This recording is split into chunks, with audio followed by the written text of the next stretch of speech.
You woke up as your 5-year-old self. What do you do? Before we start with the first story, please hit subscribe and ring the notification bell to stay updated with us. Story 1. Pretend I'm a kid and not be too smart, just smart enough to excel, then enjoy the second time through.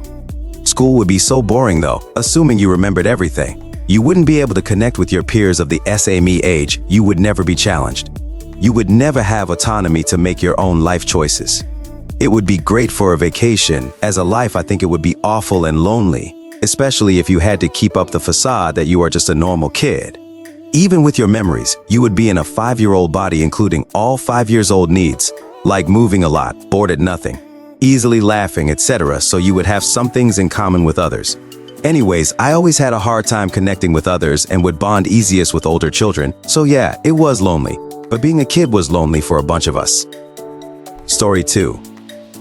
I'm 33, moved back home after being gone for a decade and having dinner with my parents with the news on and just talking to them every night like we did when I was a kid. I am loving it so much. Sometimes I'll hug my mom and then go upstairs and watch cartoons. Maybe I'm living the dream and don't even realize it, haha. Came back home as I am saving up for a house. My self-imposed move-out date is July 2025. But being back home as an adult and being able to see and interact with my parents at this age every day, I'm taking full advantage of it. I know I'll look back at this year when I'm older and be fond of the memories I'm making with them, especially as they're getting older. I didn't mean to make this so emotional, LOL. Story 3. That was my thought. I would just revel in my ignorance. If I woke up as a 5-year-old on a summer day, I would get up and feed the dog and then play with him out in the yard until my dad yelled at me from his bedroom for making the dog bark at 6:30 on a Saturday morning. I wouldn't think about politics or debt, promises I'd broken, or promises made to me that were broken. I would have nothing but enthusiasm for the day ahead, regardless of having no plans. It's a summer morning. What could possibly go wrong? Story 4. Run away. So I didn't have to grow up in an abusive family. I do everything possible to find a foster home of love, rather than fear and control. I'd also try to learn how to ice skate for fun. 5 means I'm a year out from getting several teeth knocked out while sleeping by mom's new husband. 5 is so powerless though. The court sent me back to live with him after, despite the police and doctors confirming my injuries were from a grown man beating the out of me. If I woke up as a 5-year-old, I'd probably have a breakdown. It took me until my 30s to find people that genuinely make me happy and care for me. Story 5. Start crying uncontrollably because I'm gonna have cancer in a year. Edit. To those suggesting I go to a doctor ahead of time, this is a good point. It would not be guaranteed to work, as my cancer was in my upper left sinus and wrapped around my ocular nerve by the time we discovered it. It was inoperable then and was in a very sensitive area from the start. I would definitely try to do so. What my mom would do when her 5-year-old went to her saying, "Mother, please take me to a hospital. I have a rhabdomyosarcoma in my upper left sinus and need treatment immediately. Do not let the doctors dismiss you. They must begin immediately. I truly do not know." Story 6. If I suddenly woke up as a 5-year-old with all my memories intact, I'd take a deep breath and live in the moment, soaking up the simplicity of being young again. I'd play outside until the streetlights came on, really listen when my grandpa told his stories, and savor the magic of believing in Santa one more time. I'd document the little things, the sound of my mom's laugh, the smell of rain on the pavement, the feel of a new crayon box.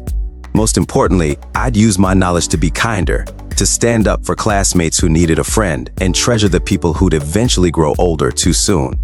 Not to change the world, but to appreciate it, knowing this time what genuinely matters in the end.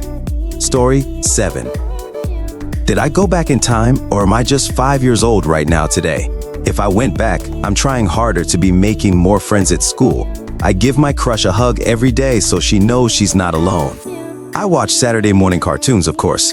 I maybe tell more people about what's going on at home with dad, but then maybe not, as I don't want to be taken away from my mom either. If I'm a child right now, I don't know, man. I'm not in a good place for children. Might have to Kevin McAllister my way through the city until I find a better place to squat. Story 8. Immediately tell my mom to start saving every penny we have for the next 2 years until Microsoft goes public, and to dump all of it into MS shares once it does. We'd be multimillionaires within a decade. then start throwing some of that into Apple stock in the late 90s, then branch out into Google when they go public in the early 00s. That would, of course, butterfly effect away my entire life now, and I wouldn't trade my wife and kids for any amount of money. But if there was literally no way for me to get back to that, I'd have to settle for the above, LOL. Story 9. If I had the mind that I have now, I'd try to fix my father.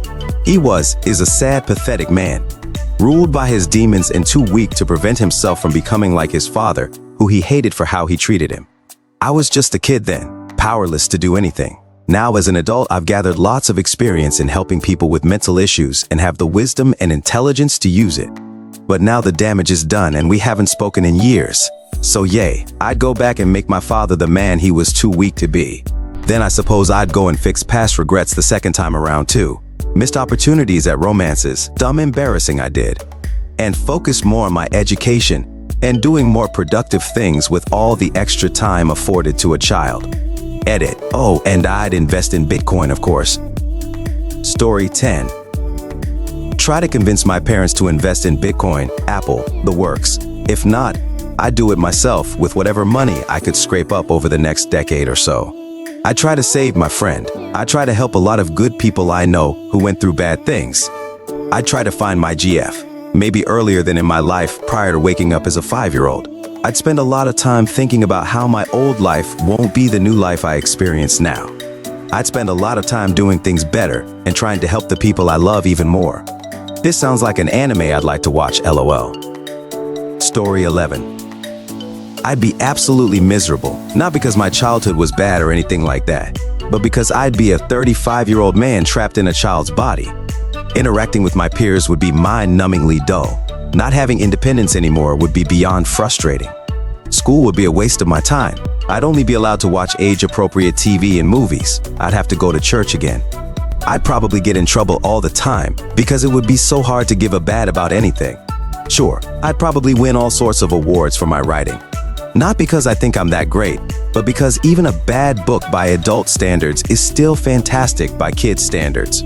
It would probably be a lonely existence, but it might also be one of the few situations where getting famous on some level would make a kid's life better. Fast forward to middle school or so, and suddenly I'm going through puberty again and dealing with all that nonsense while mentally being in my 42nd. That sounds like bad, especially when you throw in the part where dating hookups of any kind would be wildly unethical until I'm much older and even then would still be questionable. I'd probably need therapy within a year of waking up, but I can't imagine it would be easy to find one who I could actually be open and honest with. So yeah, even if I'd probably be way more successful than I am now, I'm pretty sure everything that comes with it would make me wish it had never happened. Story 12. I would immediately start writing down everything that I know from my adult life. What's going to happen? What should I do? Any hints or ideas? I would start writing all of this because I would be afraid of losing my memories. However, if I do get to keep my memories intact, and I notice that they still persist and they do not fade away with time, then I would be overjoyed at having to repeat my life and eliminate all of the mistakes. I would first create a life strategy for myself. I would give advice to my dad about how to succeed in life. I would be closer with my dad this time, and I would try to work together with him to create success for our family.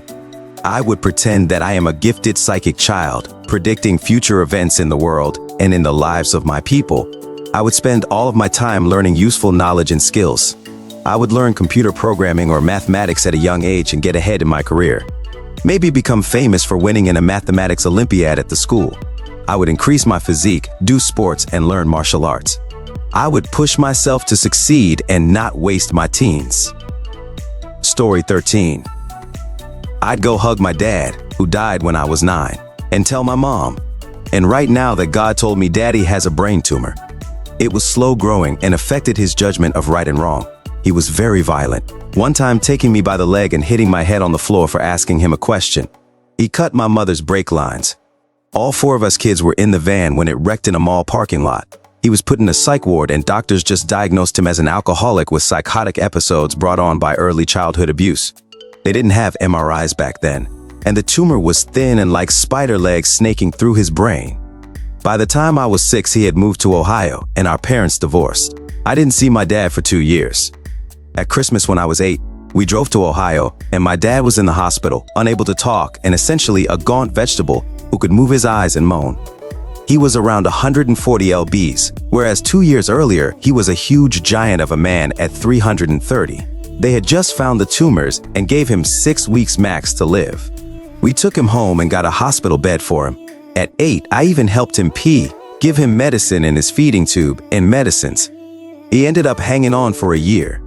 So I'd hug my dad and convince my mom that God told me to take dad to a big city that has an MRI machine because dad has brain tumors, and he is going to get very violent soon.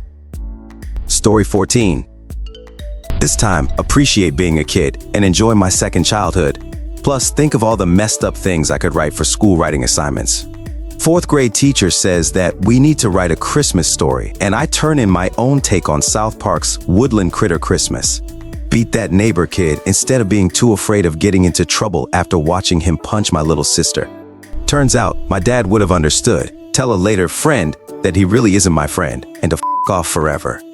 Imagine the look on everyone's face when I guess who really shot Mr. Burns. Go to the first showing on my area of The Sixth Sense and say as I am sitting down, I heard the special twist is that Bruce Willis is dead the entire time. However, I am 45 years old, so that is 4 decades of no new TV shows, no new movies, no new video games. Having to go through elementary school again. Not to mention that would be having the memories and experiences of a 45-year-old and being 5 and going through childhood again. Story 15. I'd sit my parents down and calmly explain to them what's going on and that their son is basically dead and was replaced with someone much older. I'd explain how we would have to keep this information from everyone, including my older brother, if word got out to anyone that I have good knowledge of the future. Then it would slowly trickle out to the point where the government would just hold me as an asset. I think it would be too late to save my dad, who died a few months ago of COPD from a lung injury and smoking. The lung injury happened when I was 4, and he fully quit smoking when I was 8, and he died 30 years later. But I try my best. Alright folks, that's a wrap. If you like this, please hit the thumbs up and subscribe to the channel. You can also share your thoughts in the comment below.